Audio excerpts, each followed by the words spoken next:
Hello everyone, CA Puja Kela here. I welcome you all to my channel. दोस्तों, हमारे partnership final accounts की series में आज हम एक बहुत ही इंटरेस्टिंग सम देखने वाले हैं। ये सम वैसे तो छोटा है, लेकिन इसमें एक बहुत अलग एडजस्टमेंट है। जब सेल्स रिकॉर्ड नहीं होते हैं, ऐसे केस में हम क्या करते हैं, ऐसी एक एडजस्टमेंट है। तो without any further delay let's get started. आपके पेज नंबर 59 पे सम नंबर 7 है। ये आपके टेक्स्ट बुक खोल लीजिए या फिर आप स्क्रीन पे भी देख सकते हैं। Satish and Pramod are partners, prepare trading account and profit and loss account for the year ended 31st March 2019 and you have to find out gross profit and net profit only। इसका मतलब हमें balance sheet नहीं बनाना है। तो हमें ये सम बहुत ही छोटा है हमारे लिए, सिर्फ हमें ट्रेडिंग और प्रॉफिट एंड लॉस अकाउंट ही बनाना है। ओके, देखिए अभी हम क्या करेंगे। जैसे ही हमारे पास ट्रायल बैलेंस आ जाता है, हम क्या करते हैं, पहले हम बाइफरकेट करते हैं। ट्रेडिंग अकाउंट के जो भी आइटम्स है वो टी, प्रॉफिट एंड लॉस के जो भी आइटम्स है वो P, और बैलेंस शीट में जाएंगे उसे हम B लिखेंगे। तो चलो वन बाय वन हम देख लेते हैं। स्टॉक 8700, तो स्टॉक के आगे हम लिखेंगे T। Purchases T, wages T मतलब ट्रेडिंग अकाउंट में जाएगा। Insurance profit and loss account में जाएगा। अनप्रोडक्टिव वेजेस, अनप्रोडक्टिव का क्या मतलब होता है, बेकार की वेजेस नहीं। अनप्रोडक्टिव वेजेस का मतलब होता है ये दिया गया है but it is not given for production purpose, it is not related to manufacturing। ठीक है, इसलिए हम इसे अनप्रोडक्टिव वेजेस बोलते हैं।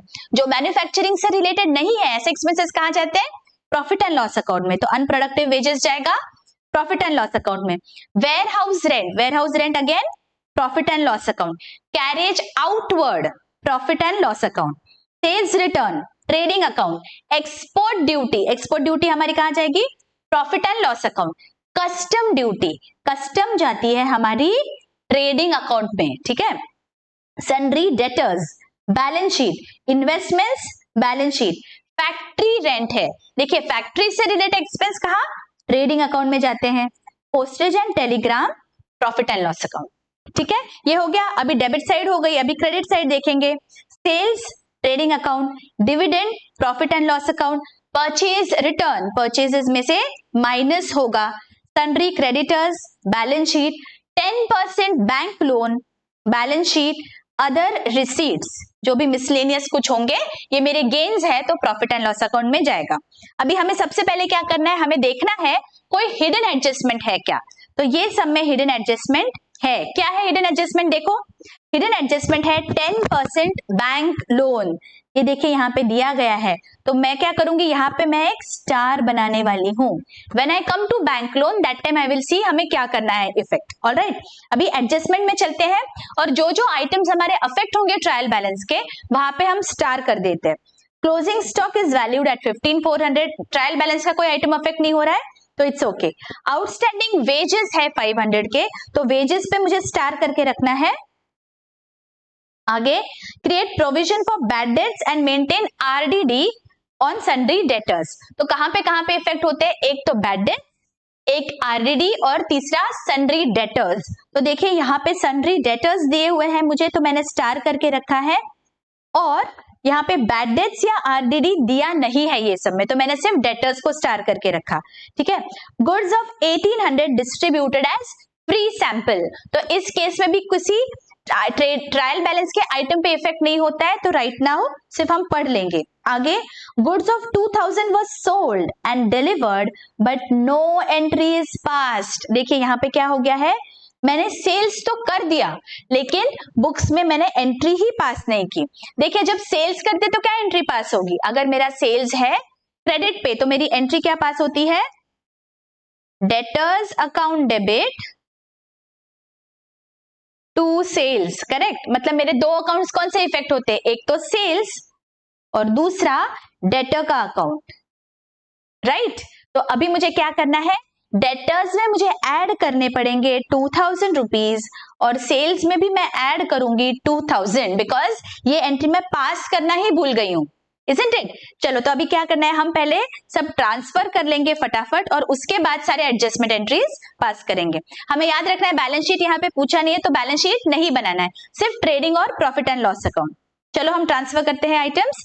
स्टॉक है 8700 का, तो यहाँ पे in the books of Satish and Pramod trading and profit and loss account for the year ended मैंने बना लिया और यहाँ पे मैं फॉर्मेट में लिख रही हूं टू ओपनिंग स्टॉक अमाउंट कितनी है 8700। चलो टिक मार्क कर लेते हैं यहाँ पे। आगे है परचेजेस 18300 के, तो परचेजेस मैं इनर कॉलम में लिखूंगी बिकॉज कुछ मेरे रिटर्न्स भी है।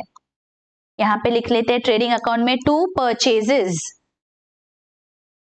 ओके, आगे क्या है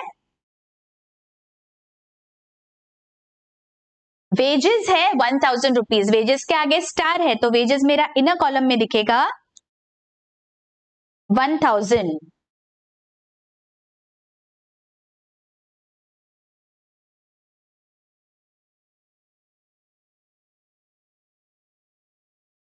insurance 800, insurance profit and loss account में जाएगा। तो मैं ट्रेडिंग अकाउंट के लिए कुछ रोज छोड़ के now I am going to start with insurance. तो यहां पे लिख लेते हैं to insurance. What is the amount 800 rupees. Okay, आगे क्या दिया है अनप्रोडक्टिव वेजेस 1400। तो अनप्रोडक्टिव वेजेस भी प्रॉफिट एंड लॉस अकाउंट में जाएंगे। यहां पे मैं लिख लेती हूं to unproductive wages. What is the amount 1400 rupees. Okay, आगे warehouse rent 600। Again profit and loss account ware house rent लिखेंगे।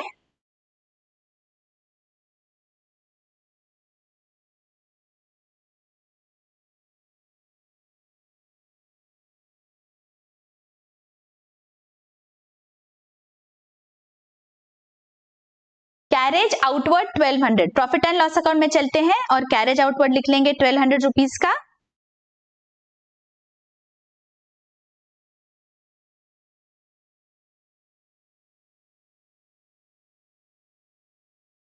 $1200। ओके, आगे क्या है देखो अभी सेल्स रिटर्न है 600 का। Even though sales return is a debit item, ये मेरे क्रेडिट साइड पे जाता है ट्रेडिंग अकाउंट के और मैं सेल्स में से माइनस करके दिखाती हूं। तो चलो यहाँ पे सेल्स में से मुझे माइनस करना है returns. What is the amount 600 rupees. Okay, आगे एक्सपोर्ट ड्यूटी 1400। तो प्रॉफिट एंड लॉस अकाउंट में चलेंगे और यहां पे लिख लेंगे एक्सपोर्ट ड्यूटी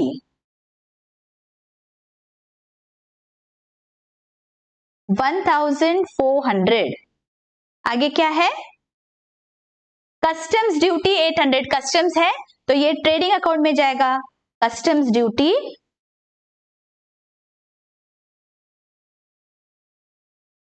कितनी है 800 रुपीज। सन्ड्री डेटर्स है 40,000 के, लेकिन मुझे बैलेंस शीट तो बनाना नहीं है तो मैं वर्किंग नोट में यहां पे लिख लूंगी सन्ड्री डेटर्स बिकॉज मुझे ये अमाउंट लगेगी आगे चल के। I have to make some adjustments, तो मैं एक वर्किंग नोट में 40,000 रुपीज लिख लेती हूँ। ठीक है, अभी इन्वेस्टमेंट्स बैलेंस शीट से रिलेटेड है, मुझे लिखना नहीं है। फैक्ट्री रेंट है ट्रेडिंग अकाउंट है तो मैं यहाँ पे लिखूंगी ट्रेडिंग अकाउंट में जाके to factory rent 1600। And last मुझे क्या दिया है पोस्टेज एंड टेलीग्राम, तो ये भी मेरा जाएगा प्रॉफिट एंड लॉस में। तो चलो प्रॉफिट एंड लॉस खोलते हैं और यहां पे लिख लेंगे to postage and telegram. What is the amount 400 rupees. Okay, तो सारे डेबिट आइटम्स हमने कवर कर लिए। अभी क्रेडिट साइड के आइटम्स देखते हैं वन बाय वन। सेल्स है 68,000 का, तो सेल्स के आगे लिख लेंगे यहाँ पे 68,000। ऑलराइट, आगे डिविडेंड 2000। तो प्रॉफिट एंड लॉस अकाउंट में चलते हैं और यहां लिख लेंगे डिविडेंड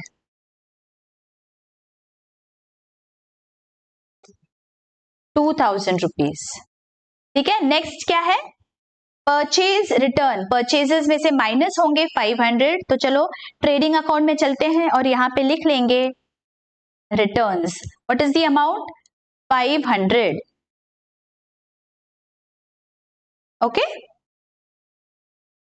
अभी क्या बचा तो अभी जो भी है बैलेंस शीट के आइटम्स है वो मुझे लिखना नहीं है। ओके, 10% बैंक लोन पे एक एडजस्टमेंट है, वो एडजस्टमेंट हम देखेंगे क्या होती है।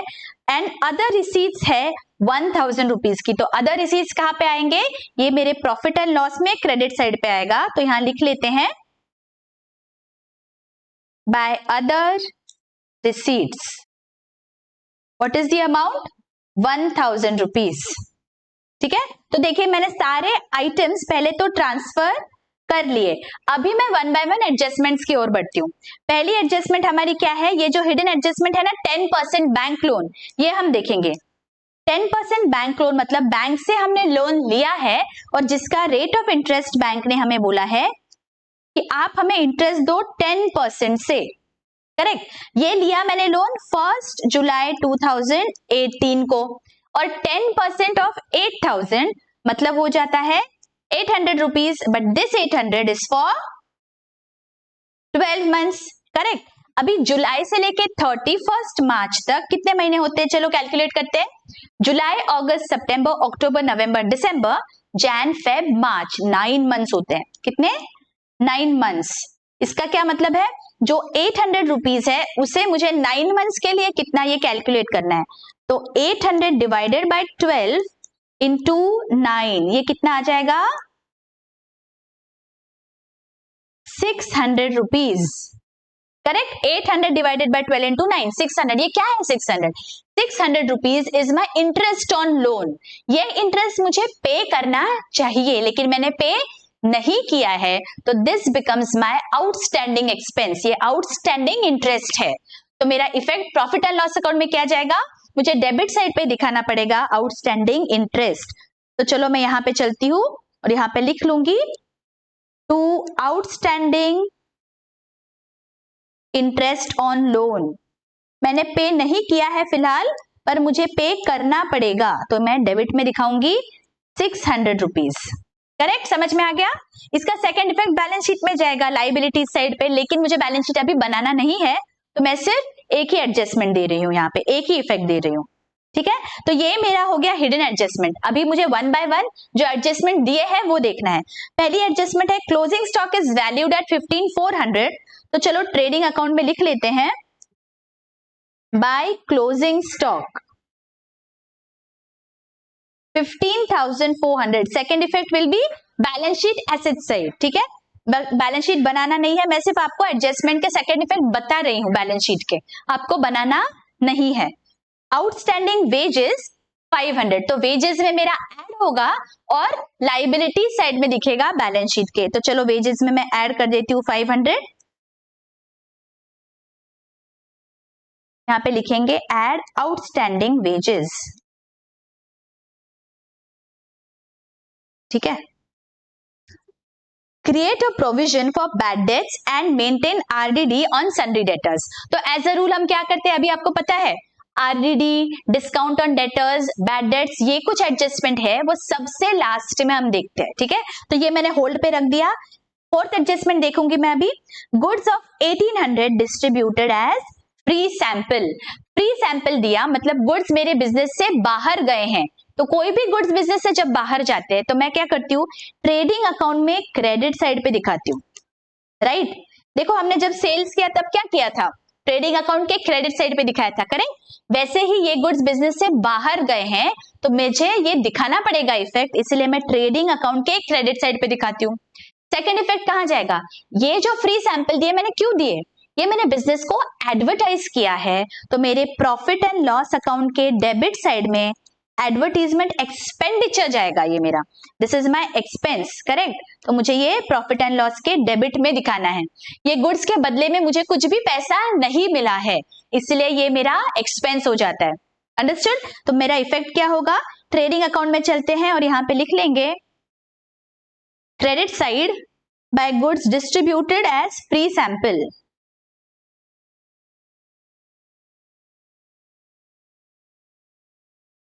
एज फ्री सैंपल्स, अमाउंट कितनी है 1800 रुपीज। और प्रॉफिट एंड लॉस अकाउंट में डेबिट साइड आएगा टू एडवर्टीजमेंट, ये मेरा एडवर्टीजमेंट है 1800 रुपीज का। समझ में आ गया? ओके, आगे। Goods of 2000 was sold and delivered but no entry is passed in the books। जैसे कि मैंने आपको बताया था, सेल्स की मेरी एंट्री क्या होती है? Debtors account debit to sales. तो इसका इफेक्ट कहां जाएगा? एक इफेक्ट तो जाएगा डेटर्स में, मुझे ऐड करना है। तो चलो वर्किंग नोट में मैं यहां पे ऐड करती हूं, कितना है? अनरिकॉर्डेड सेल्स 2000 रुपीज का, करेक्ट। और दूसरा इफेक्ट कहां जाएगा? सेल्स में ऐड करेंगे ट्रेडिंग अकाउंट में, तो यहां पे लिख देंगे अनरिकॉर्डेड सेल्स 2000, करेक्ट। ठीक है, तो मेरा ये भी एडजस्टमेंट हो गया। अभी मैंने होल्ड पे क्या रखा था?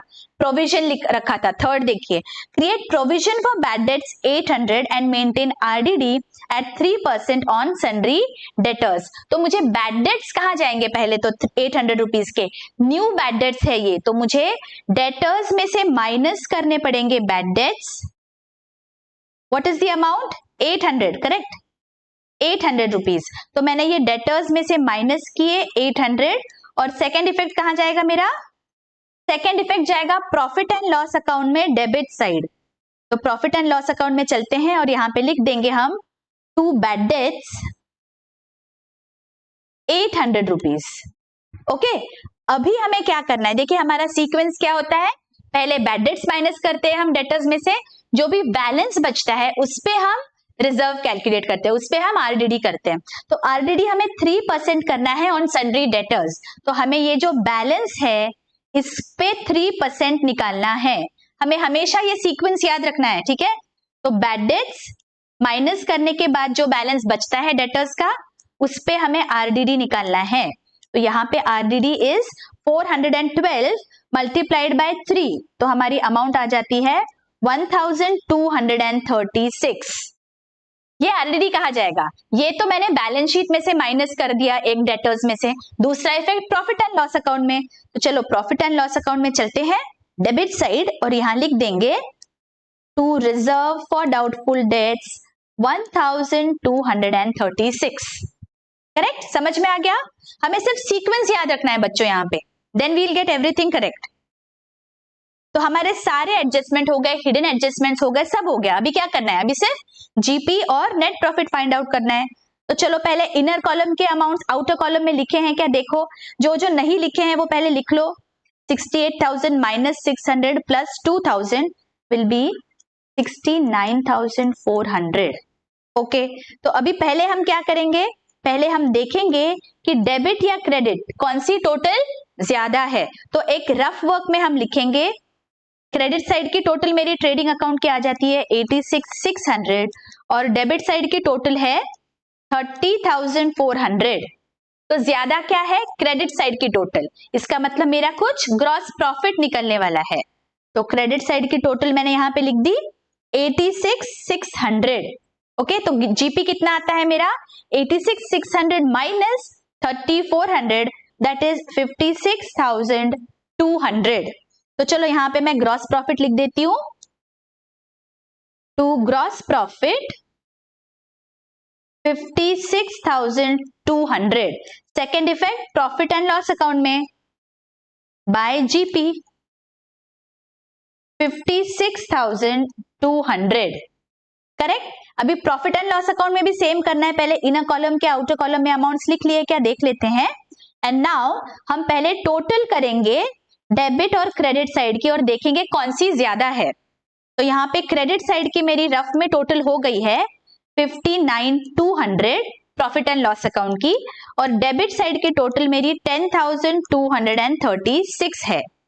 इसका क्या मतलब हुआ? मेरा कुछ नेट प्रॉफिट आता है। कितना है नेट प्रॉफिट? 48,964, करेक्ट।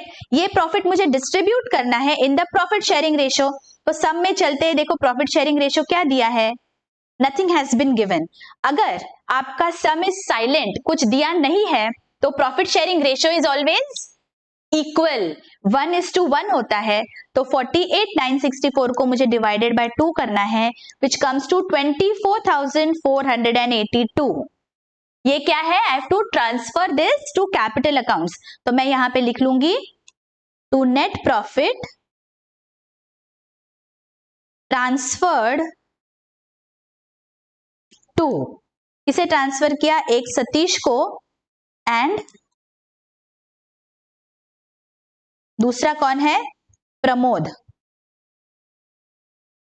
ठीक है, व्हाट इज द अमाउंट, 24,482।